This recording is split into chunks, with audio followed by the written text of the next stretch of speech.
April 17, 1945. Camp Reynolds, Pennsylvania. The transport truck rattled to a stop outside the wire fence, its brakes hissing in the cool spring air. Inside, Marguerite Schiller pressed her palm against the wooden slat, feeling the splinters catch her calloused skin.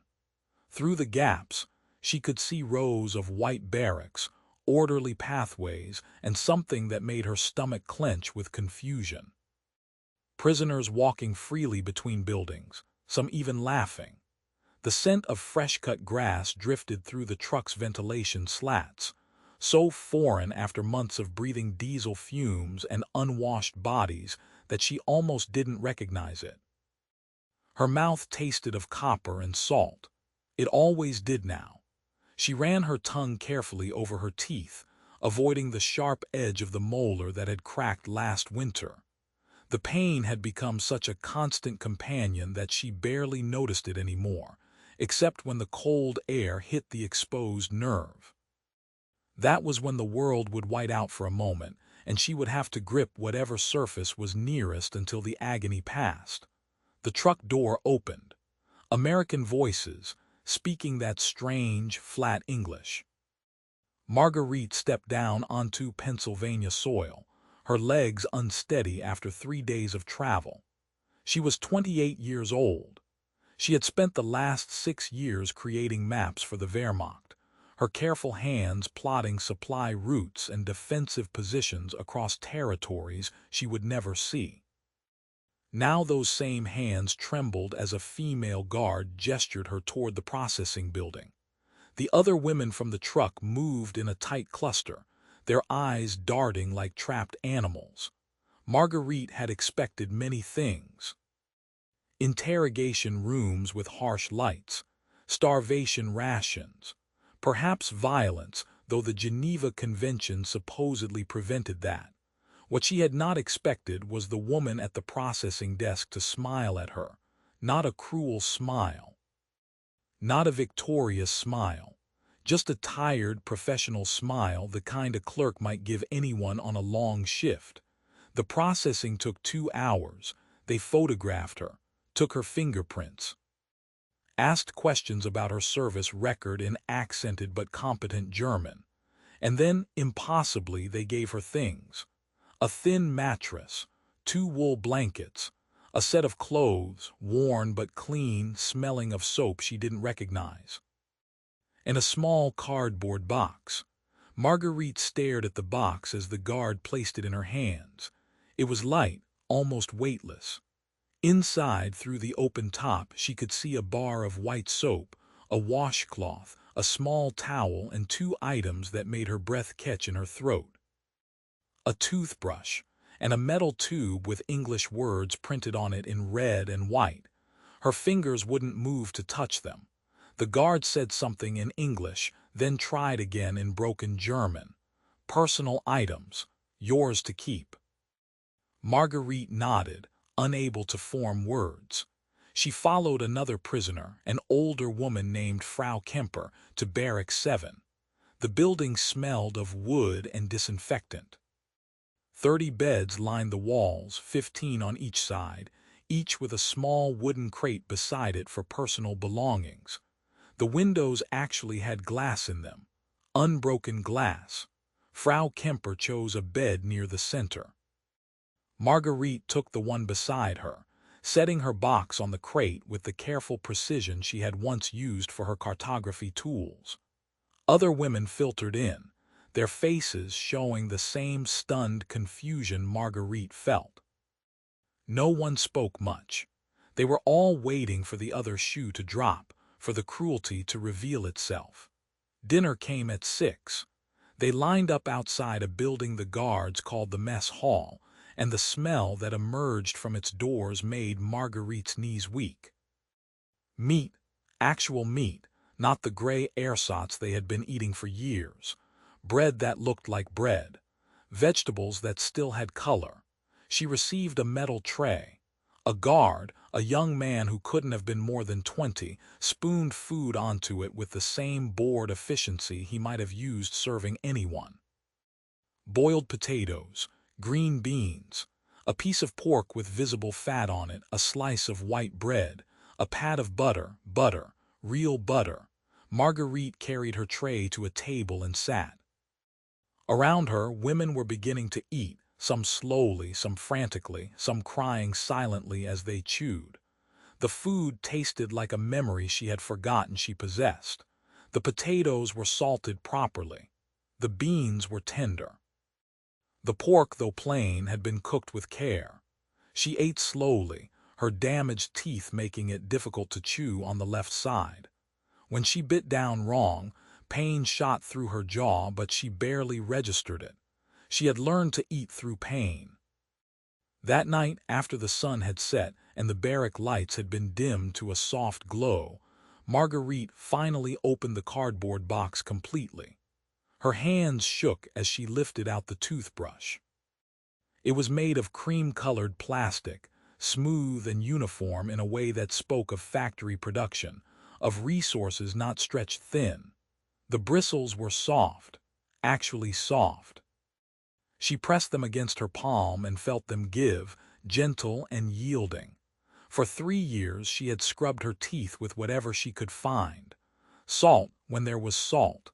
Baking soda when there was baking soda.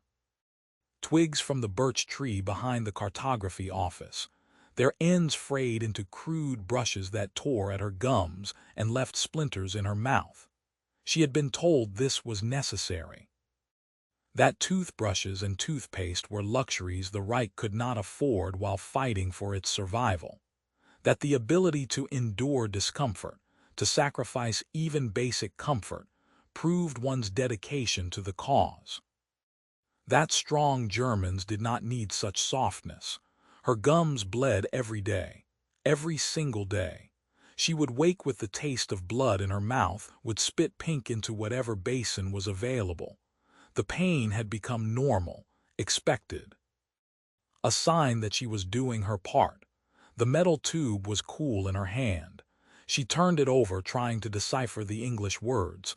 Pepsodent, toothpaste. The cap unscrewed easily, and she squeezed the tube gently. A ribbon of white paste emerged, and with it, a scent that made her eyes sting. Mint. Clean, sharp, impossibly fresh mint. Not the medicinal harshness of the tooth powder they had occasionally received in the last months of the war, cut with chalk and other fillers. Real mint. She sat on the edge of her bed, the toothbrush in one hand, the tube in the other, and could not move. Around her, other women were preparing for sleep. Some were already in their beds, curled tight under the wool blankets. Frau Kemper was writing in a small notebook, her lips moving silently. Near the window, a young woman named Hilda was brushing her hair with her fingers, working out tangles with patient determination. No one was watching Marguerite. No one cared what she did with the items in the box. They were hers, given freely, expected to be used. She stood and walked to the washroom at the end of the barrack. It was a communal space with 6 sinks, 6 toilets in stalls with doors, and 2 shower stalls. The fixtures were old but functional. The mirror above the sinks was spotted with age but intact. Marguerite approached the nearest sink and turned the tap. Water flowed out, clear and cold. She let it run over her fingers, watching it swirl down the drain.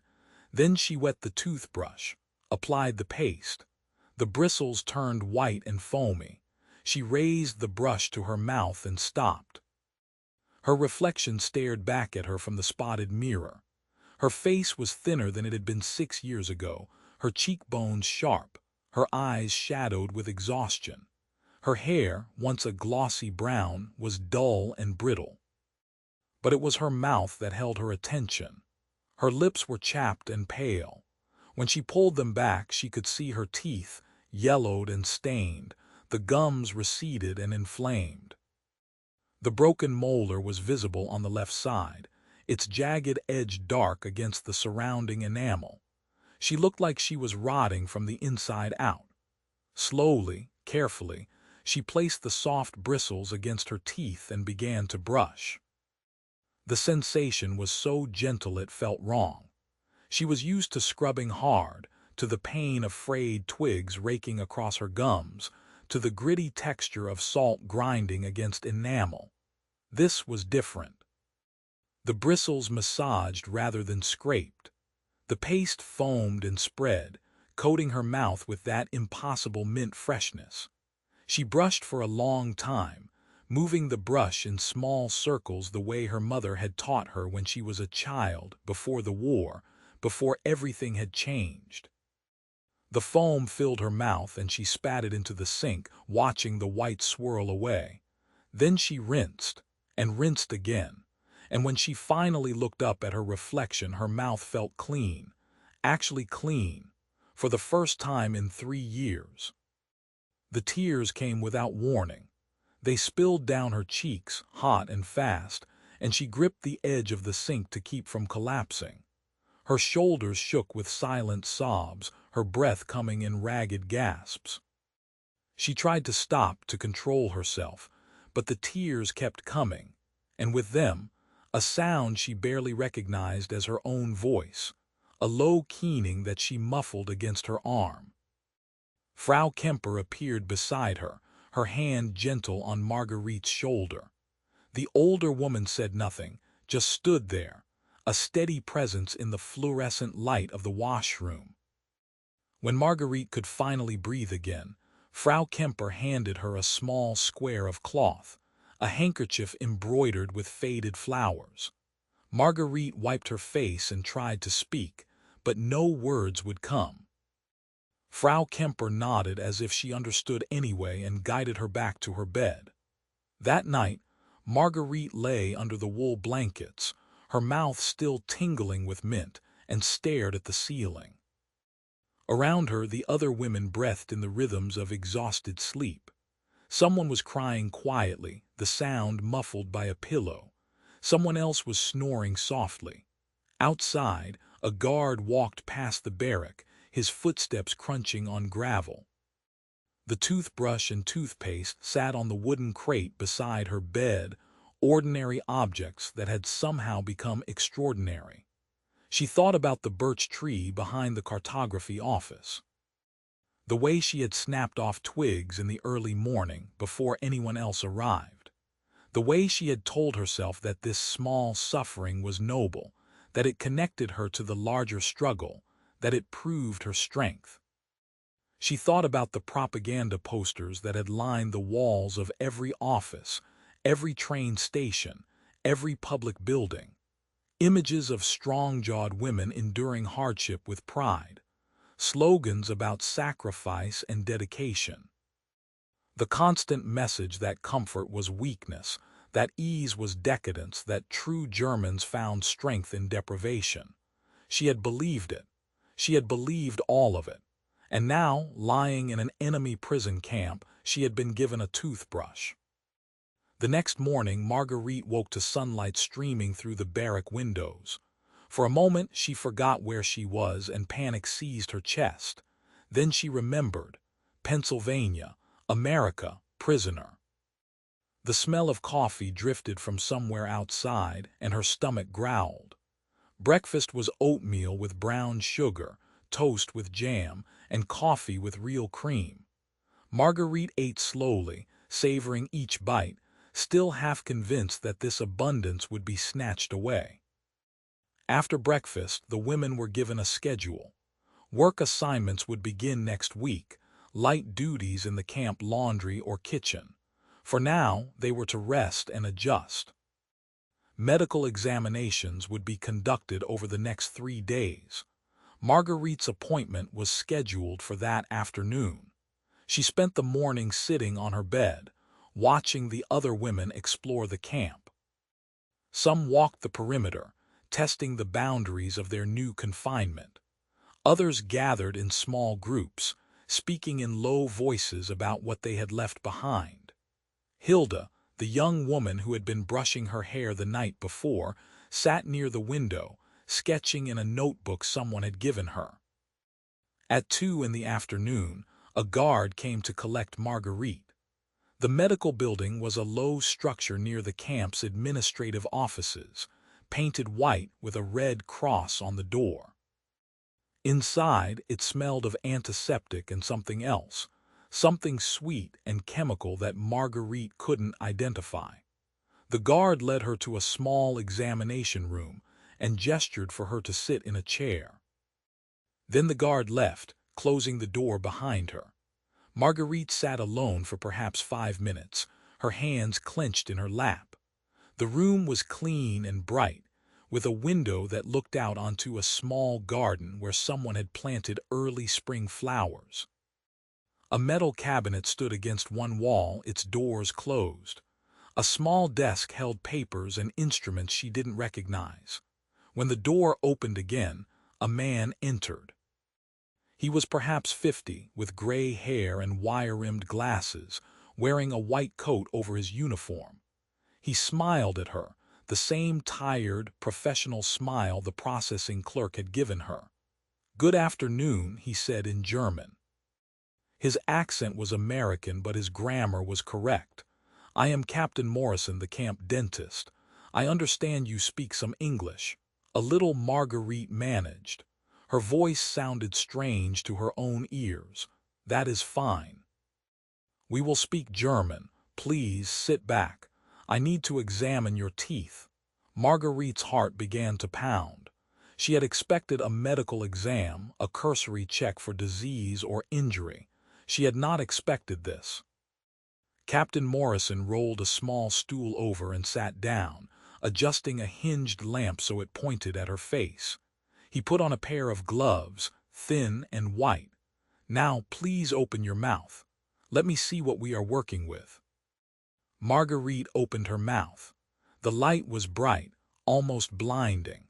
She felt the gentle pressure of a small mirror against her inner cheek, the cool touch of a metal probe against her teeth. Captain Morrison made small humming sounds as he worked, occasionally murmuring notes to himself. He was not rough. He did not hurt her. When he touched the broken molar, she flinched, and he immediately pulled back. "Sensitive?" he asked. "Yes," she whispered. "I thought so." He continued his examination, methodical and careful. When he finally sat back and turned off the lamp, his expression was grave. "You have 3 cavities that need immediate attention," he said. "One is quite deep. The broken molar will need to be repaired or possibly extracted, depending on the extent of the damage. Your gums are severely inflamed, likely from improper cleaning methods. Have you had access to a toothbrush?" Marguerite shook her head. "Not for 3 years." Captain Morrison removed his gloves and folded his hands on his knee. "I see. Well, we will fix this. I would like to begin treatment today if you are willing. We can address the worst cavity first and then schedule additional appointments for the others." Marguerite stared at him. "Treatment?" "Yes, dental treatment. I will need to drill and fill the cavity. It will require a local anesthetic." "Do you understand?" She nodded slowly. She understood the words but not the reality behind them. Anesthetic, pain relief, for a prisoner, for an enemy. Captain Morrison stood and began preparing his instruments. Marguerite watched as he laid out small metal tools on a tray, each one gleaming under the overhead light. He filled a syringe with clear liquid from a small bottle, then turned back to her. "This will numb the area," he explained. "You will feel a small pinch and then nothing. The procedure will take perhaps 30 minutes. Are you ready?" Marguerite wanted to say no. She wanted to run from the room, from this kindness that made no sense, from this gentle man who was treating her as if she were a person deserving of care. But she nodded. Captain Morrison administered the injection with practiced efficiency. The pinch was sharp but brief, and then a strange coldness spread through her jaw. Within minutes, the entire left side of her mouth felt thick and distant, as if it belonged to someone else. He began to work. The drill was loud, a high-pitched whine that made her flinch, but there was no pain, no searing agony, no need to grip the chair and endure, just pressure and vibration and the strange sensation of something happening to her body without hurting. Captain Morrison worked steadily, pausing occasionally to let her rest, to rinse her mouth, to check that she was comfortable. He spoke to her throughout, his voice calm and reassuring, explaining what he was doing, telling her she was doing well. When he finally finished and sat back, Marguerite realized her face was wet. She was crying again, tears streaming down her cheeks, though she made no sound. Captain Morrison handed her a cloth and waited patiently while she wiped her eyes. "I know this is difficult," he said quietly, "but your teeth will heal now. The pain will stop." She nodded, unable to speak. He helped her sit up and gave her a cup of water to rinse with. The numbness was already beginning to fade at the edges, a tingling sensation replacing the cold.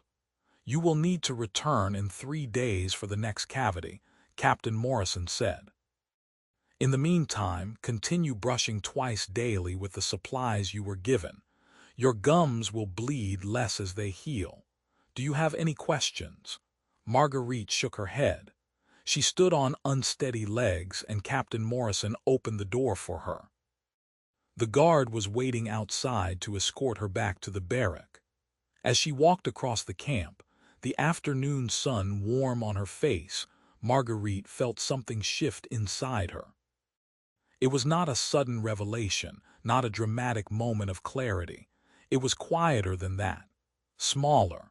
It was the realization that for 3 years she had been told that suffering was strength, that deprivation was noble, that to endure pain without complaint was the highest form of dedication. And she had believed it because everyone around her believed it, because the alternative was to admit that the suffering was pointless, that the pain served no purpose beyond control. But here in this enemy camp, a dentist had treated her cavities with anesthetic, had given her a toothbrush with soft bristles, had spoken to her with respect and care, not because she deserved it, not because she had earned it, but because she was a human being, and human beings deserve to have their teeth fixed without pain. The simplicity of it was devastating. That night, Marguerite brushed her teeth again, the mint taste sharp and clean in her mouth. The left side of her jaw still ached dully from the procedure, but it was a healing ache, not the constant throb of decay. She looked at her reflection in the washroom mirror and saw the same thin face, the same shadowed eyes. But something was different. She looked less like she was rotting. In the weeks that followed, Marguerite returned to Captain Morrison's office 3 more times. Each visit was the same.